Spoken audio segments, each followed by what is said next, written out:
Hey guys, welcome to the Higher Points, and today we're coming at you with another To The Point. We're just going to bounce some thoughts we've had in our head from the past week. I think Nick's going to talk a little bit about a follow-up from our last podcast with Bill Howard about the Uvalde school shooting. And I might talk about some desserts. So we'll Did you just say Uvalde? Uvalde? Uvalde. Sorry. Uvalde. Start over. Can't do this. You messed it up already. Take her from the top. Okay, so the last podcast, Bill Howard was on, and he was talking about the Robb Elementary School shooting, and kind of just basically breaking that down and debriefing that. And that podcast has gotten a lot of listens. And he shared after the podcast with me an interview that the Chief Arredondo had done with the Texas Tribune. And it was interesting because it was like this heroic account at first, because it was posted on June 9th. But it's interesting because here's the editor's notes. The editor's notes say this story contains explicit language, and what follows is Chief Pete Arredondo's account of the response. Since this interview, new information and statements have contradicted several of his assertions. And then it links, read about the discrepancies here. So, for reference, it is from the Texas Tribune, posted June 9th, 2022, by a James Barragon and a Zach Despart. So, the kind of part that I want to read about is it's in the beginning it's kind of about he's saying my mind was to get there as fast as possible, eliminate the threats, protect the students and staff, and all this other kind of stuff, like the typical what you'd want to see, what you'd want to hear, all that good stuff.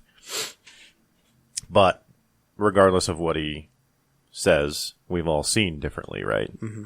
And so it goes down to probably about a third of the way through, and it talks about 77 minutes. And so it talks about one of the most consequential decisions was that within seconds of arriving at the school entrance around 11:35 a.m., he left his police and campus radios outside the school.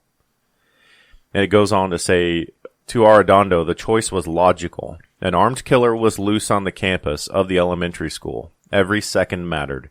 He wanted both hands free to hold his gun, ready to aim, and fire quickly and accurately if he encountered the gunman. Which, first of all, I'm like, holy crap, this reads like a really awful book. And so he says on there that he didn't speak out sooner because he didn't want to compound the entries or the community's grief and cast blame at others.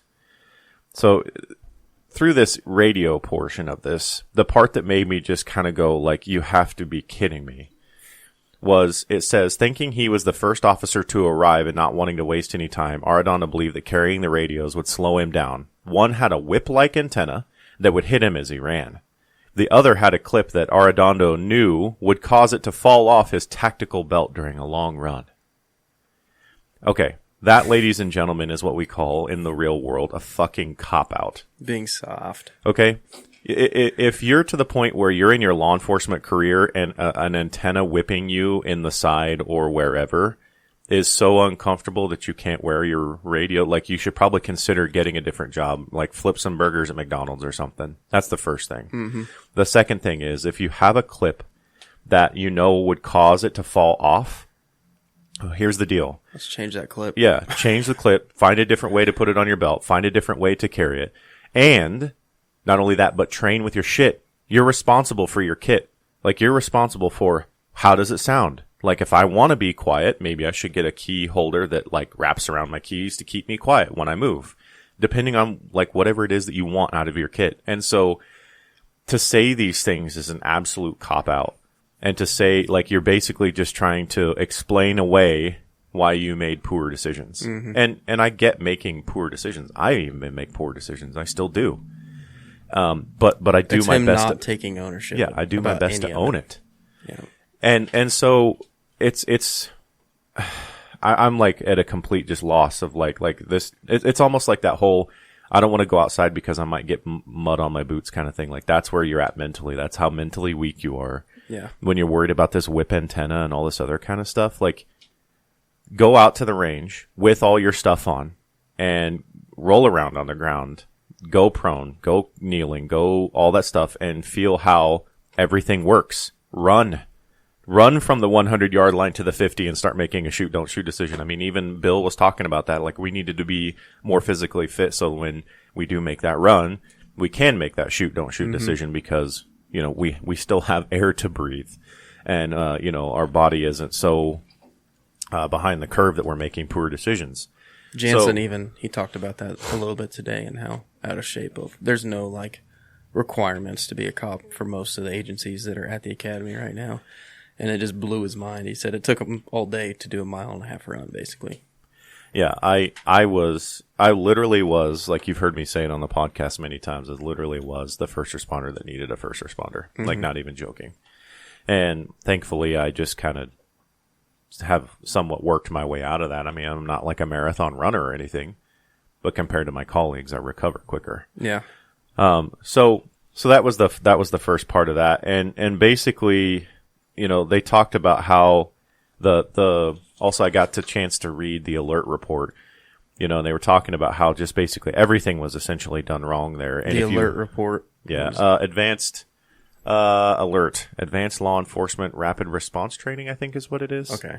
It's basically the de facto, agency for the nation in active shooter training, essentially.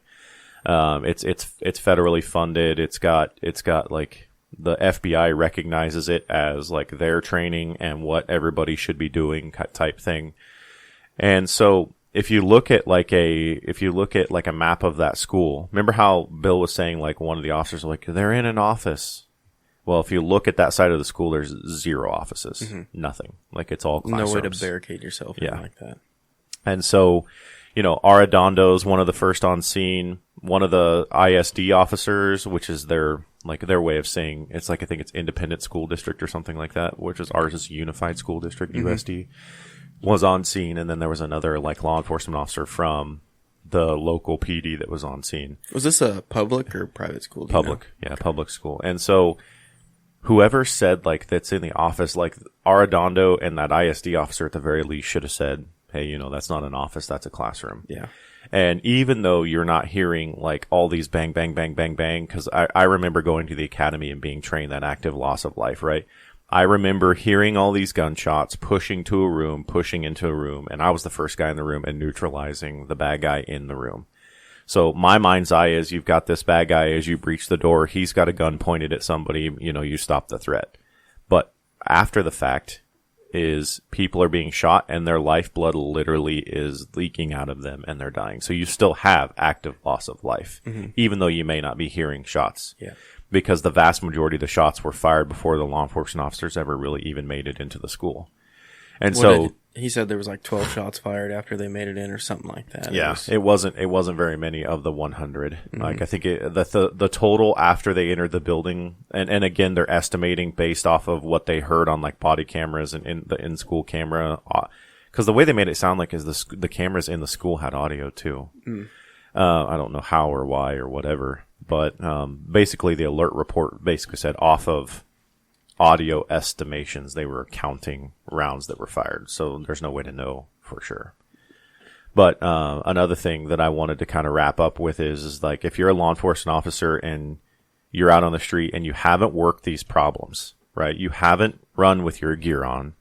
You haven't trained with your gear on, because I've had officers that I take to the range and they shoulder a rifle and their mic that they use for the radio is in the way. Yeah. So they have to move that because there's no way for me to shoulder my rifle and shoot properly. You know, if you aren't doing this stuff, like then you are doing your service or your community a disservice. Like they are literally counting on you in these instances to be the one that's there, taking care of business. Be fucking ready to take care of business. All right? Like stop being soft. I understand that like our society is lowering its standards and not holding the bar, but you need to step up and hold the bar. And if you're not willing to do that, own it, admit it, and go find something else to do. I would respect you a whole lot if you said, listen, this isn't for me. I'm done. I'm out. Catch you later. Construction or something like that. So it's just one of those things that it's something that I'm passionate about. It's something that I love. And this whole like, oh, my radios were essentially uncomfortable, so I didn't carry them. That's essentially what was said. And I'm just like, you got to be kidding me. You know, the vest is probably your gun is probably your most important thing. Vest is your next most important thing. And a radio is definitely your like lifeline to everyone and everything to help get you help when shit goes bad. At what point on scene do you like say, this guy isn't it? Like, we need to do something different. Do you like, is there a way to do that? Yeah. I mean, you're obviously going to be going against orders. You're essentially going to have to organize a mutiny is essentially what it is. Yeah. I mean, at what point in a situation like this would you be like, fuck this, let's go? You know? You know, that's a tough decision because, you know, there is a lot of implications there because, I mean, essentially, I mean, if you do that, you can lose your job. Mm-hmm. I mean, you're going to be basically fired if you do that. But, you know, you have to be able to stand up for what you think is right. And in those situations, I think if you did do that in this situation, and let's say you got fired, any other law enforcement agency is going to pick you up. A, they're short-staffed. And B, they're like, oh, wow, you stood up and did the right thing. Like, you're the kind of person we want. Please, you know, come work here. I just feel like there's a lot of other guys that were there, and there's no way they didn't have a feeling that, like, hey, we should be doing something, you know, instead of just standing here. Well, and you know, I'm sure that 77 minutes went by in the snap of fingers, but still, I mean, I bet, like, when there's no gunshots for 30 minutes at a time, I bet you're itching to go do something. Well, and Bill illustrated the point well, too, when he said, like, if you're officer number 9 on the scene, like, how are you going to react? And I could get that. Like, the first 2 or 3 on scene, you know, they had the burden to neutralize the threat and keep that momentum going. They stopped the momentum. Mm-hmm. So if you're literally officer number 9 on the scene and you're walking into this hallway and there's 8 other officers and they're telling you, hey, everything's fine. He's a barricade subject. He's in an office, all this other kind of stuff. Like I said, all these other dudes that are here, they're all people that I've responded to calls with, mm-hmm. that I've put my life on the line with. Like if they tell me something like this in a shit hit the fan situation, like I'm going to trust what they tell me. I have no reason otherwise, unless I hear something otherwise. If I start hearing like screaming or more shots or, you know, whatever that changes it, then, you know, we need to get that momentum going again. But again, if you're officer number 9 on the scene, you're probably going to trust what everybody else says. Like everybody else has got more information than you. When I show up on scene, like let's just take a regular call, for instance, like if it's a domestic violence situation, I show up on scene and I ask the guys, I'm like, hey, what's going on? They kind of tell me and I'm like, all right, cool. And like, I just base what I see on scene off of what they told me. So anyway, that's 15 minutes. So there's my half. No pressure. Your turn. Well, this is another question kind of relating to that. I was going to talk about it last week. Yeah. It's about like policy in certain areas, whether that's a Republican ran state or city or this or that. Do you feel like that has because we've seen school shootings in blue states and red states now. So I'm not so sure anymore that it necessarily does have to do with the policy on like who's in charge at the time. What do you think? I would have to say that it's significantly more complex than placing a pin in one item. Yeah. You know, when I was talking, and I don't want to ruin it because there's so much cool shit we could talk about with Janine, but I seriously think that secondary traumatic stress that like doctors, law enforcement officers, all those people that they experience, we as a nation are being subjected to that through our media. Like just micro stress of like the economy's bad, the inflation's bad, the Trump is bad, Biden is bad, like, you know, all this bad stuff, right? And so you're like, and then you have these people that are consuming this stuff like just over and over and over and over through our media. And I think that, you know, those micro stresses just over years and over time are affecting mental health. And then, you know, you have states like ours where I can easily get a gun and travel to Chicago, Illinois, mm-hmm. and shoot somebody. Or I could travel to Los Angeles, California and shoot somebody. The difference is because now gun advocates would then say, well, then you need to make it illegal there so everybody will be safe. Well, first things first, you know, look at England. Instead of guns, they run each other over and stab each other. And so now they're like trying to outlaw knives, like knives are illegal.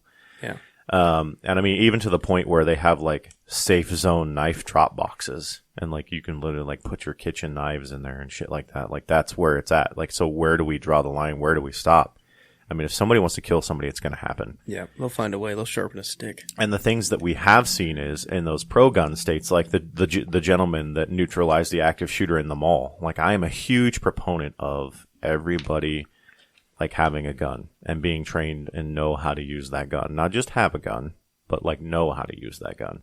Because that dude neutralized that active shooter in like 6 seconds. Mm-hmm. And he was just like a normal, everyday, average Joe. Like, not a former cop, not a military guy.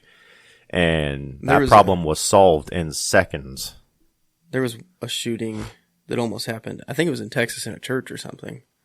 And I think the same situation. Did we talk about it on the podcast earlier? I know me and you have talked about it, but like they stood up and put a bullet between this dude's eyes before he was able to. Yeah, and he was definitely a boomer because it was a 357 SIG. Like, nobody carries 357 SIG other than boomers. So, yeah. But he did put it right between the guy's eyes. So I have to give him credit for that. Like, literally between the guy's eyes. So, well, I guess that's all we got for that. And we're just going to move segue from school shootings. School shootings to dessert. Desserts. Oh, speaking of dessert, I got to tell you a story. Let's hear it. So we can segue into this. I've got a buddy that is a firefighter in Texas. And just to give you a mind's eye of like what like first responders do and how we deal with stresses, give you a little insight, and people are probably going to lose a little respect, but is they have this thing called death desserts. And I was like, what are death desserts? And he says every time they respond to a dead body, they try to decide what that person would have had for dessert that day. And then that's what they make at the station for dessert that night. And they call it death desserts. That is... I don't know how I feel about that. It's a little strange. Yeah. I was like, and, like it's one of those things of the random ways that you deal with stress. Yeah. And I was just like, interesting. Just way to unwind. Fucking hose draggers. Whatever you guys want to, your little feuds you guys have. So, what death desserts are you going to talk about tonight? I just want to, like, talk about some of my favorites. And one that is kind of unpopular, apparently. I just want to know if, like, who's ever heard of it. Like, we'll put a poll out on Instagram. And just let me know if you've tried it. But one of my favorite, like, underrated, probably not as heard of desserts is sour cream and raisin pie. And I don't know what it is about it. It sounds gross, but once you try it, you're hooked. I promise. Well, so now you have to say, because if there's people that are raising an eyebrow, what is in sour cream and raisin pie? Sour cream, raisins, a bunch of sugar. Pie crust, pretty much. Well, you said there were some, like, egg whites and stuff like that, too, right? For the, is it margarine or whatever you make on the meringue? Not margarine. Meringue. We do have a guest in here today, by the way. She's just listening and laughing at us. She's just being shy. But, meringue. Margarine. All right, awesome. Meringue, yeah. So, where did you first try this? Strange story. It was actually at my ex-in-law's Christmas. Really? Yeah. And was that one of those staples that you wanted to see like every year after that as a result then? Yep. I don't even have any cool ones that I can talk about. Like, really? I just, like, I'm boring. Like, what's your favorite dessert? Strawberry cheesecake, man. It's a very good one. Yeah. I mean, or cheesecake with like caramel. Like, you know how you can buy the Ghirardelli, is that how you say it? Ghirardelli, like little squeeze bottles that have like chocolate and caramel and stuff. And that'd be pretty badass too. Have you ever tried Snickers salad? Snickers salad? Yes. Okay. I've never tried it. She suggested it to me. What is Snickers salad? It's like chopped up apples. Yep. Chopped apples, Snickers, caramel. Oh, okay. Marshmallows. Okay, well, maybe. So I'm literally picturing like lettuce in this. So that's why I was like, what? Yeah. Okay. That makes sense then. Something that sounds pretty good. I mean, it does sound good. Sounds like a caramel apple with some chocolate. Dude, I want to do some of that protein bread that Fatima made. Yeah. It looked pretty good. Because she said she got it from Mai, so that means it has to be good. I saw like a caramel apple protein shake recipe today that looked pretty good. Like you dice up apples and you blend them in with your caramel protein from First Form. Yeah, I was going to say, speaking of that, how are you liking the First Form proteins and stuff?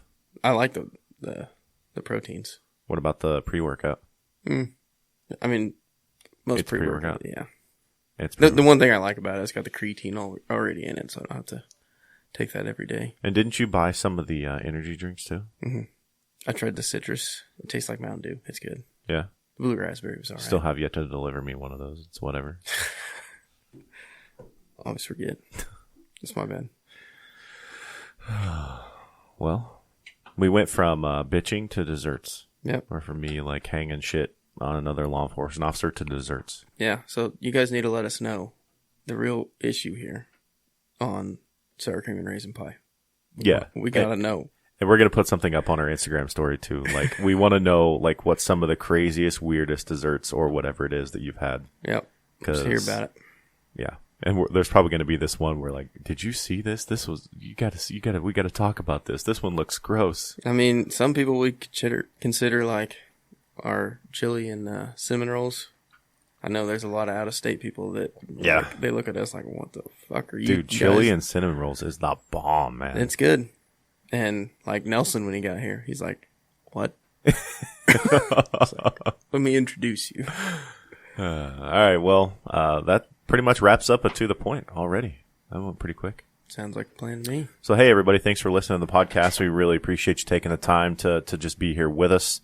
Continue giving us ratings, reviews. We really appreciate it. It really helps us trying to kind of get the message out there. We are finally over 3,000 listens. Thank you so much for your support. We are truly humbled by that. Don't forget, we're renting the podcast studio out. Should you want to start your own podcast, and you don't have the stuff or the equipment or the know-how, be more than happy to help you record that stuff. Just hit us up. You can check us out at www.thehigherpoints.com. Click on the contact page and email either one of us. Also, check us out on Facebook at The Higher Points Podcast and on Instagram at The Higher Points. We'll catch up with you guys next time. See you guys.